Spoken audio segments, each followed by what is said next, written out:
আমরা অনেক সময় একটা প্রবলেমে পড়ে থাকি, সেটা হচ্ছে মোবাইলের পাক কোড বা পিন কোড ব্লক করে ফেলি। তো এটা খোলার জন্য আমরা প্রায় সময় সমস্যায় পড়ে যাই। আমরা জীবনে সবাই একবার হলেও কমপক্ষে এই প্রবলেমটা ফেস করেছি। তো আজ আমি আপনাদেরকে দেখাবো কিভাবে খুব সহজেই গ্রামীণ সিমের পাক কোডটা আমরা পেতে পারি এবং এই লকটি কীভাবে খোলা যায়। তো এর জন্য আপনাদেরকে একটি কোড ডায়াল করতে হবে। কোডটি হচ্ছে *121*1600#।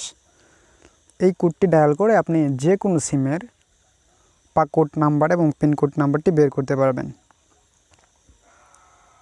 তো এটা ডায়াল করার পরে সিম্পলি কিছু ইনফরমেশন দিতে হয়।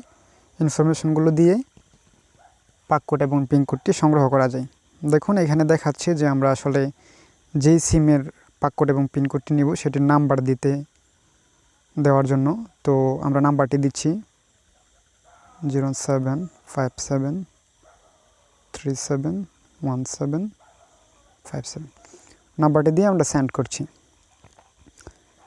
এখানে দেখাচ্ছে মূলত আপনার সিমটি কীভাবে রেজিস্ট্রেশন করা, এনআইডি দিয়ে অথবা স্মার্ট কার্ড দিয়ে বা জন্ম নিবন্ধন বা ড্রাইভিং লাইসেন্স বা পাসপোর্ট।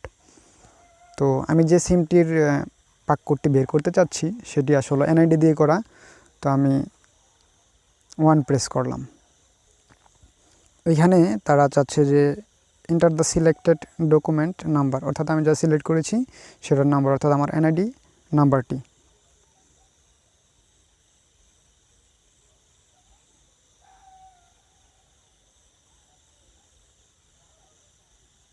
এনআইডি নাম্বারটি দিয়ে দিলাম। এনআইডি নাম্বারটি দিয়ে সেন্ড করে দিচ্ছি। তো এখানে তারা দেখাচ্ছে যে জন্ম তারিখটা দেওয়ার জন্য। তো এটা প্রথমে দিতে হবে জন্ম তারিখ যেটা, তারপর মাস, তারপর ইয়ারটা দিতে হবে। তারা যেভাবে ফরম্যাটটা দেখিয়ে দিয়েছে আমরা এভাবেই দিচ্ছি। 28/1/99। ওকে, সেন্ড করে দিচ্ছি। তো খুব শীঘ্রই SMS-এর মাধ্যমে আমরা পাক কোড এবং পিন কোড পেয়ে যাব। অলরেডি SMS দিয়ে দিয়েছে তারা। তো এখানে আমরা দেখতে পাচ্ছি পাক কোড নাম্বারটা দিয়ে দিয়েছে, এন্টার দ্য পাক নাম্বার অফ দ্য ব্লকেড সিম। তো পাক কোডটি পেয়ে গেলে আপনারা নর্মালি যে সিমটা আপনাদের পাক কোড লেগেছে, তো সেই ফোনের স্ক্রিনে প্রথমে পাক কোড নাম্বারটি দেবেন, তারপর পিন নাম্বার চাইলে সেখানে 1 2 3 4 দেবেন। সিম্পলি ম্যাক্সিমাম সিমের ক্ষেত্রে 1 2 3 4 পিন নাম্বার দেওয়া থাকে। এটা আসলে 10 বার উল্টাপাল্টা দিয়ে দিলে তখন আর খোলার সুযোগ থাকে না।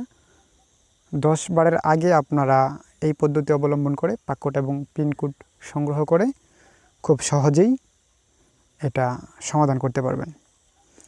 ভিডিওটি ভালো লাগলে একটি লাইক দেবেন, আর সব সময় নিত্য নতুন ভিডিও দেখতে চাইলে চ্যানেলটি অবশ্যই সাবস্ক্রাইব করবেন। ধন্যবাদ সবাইকে।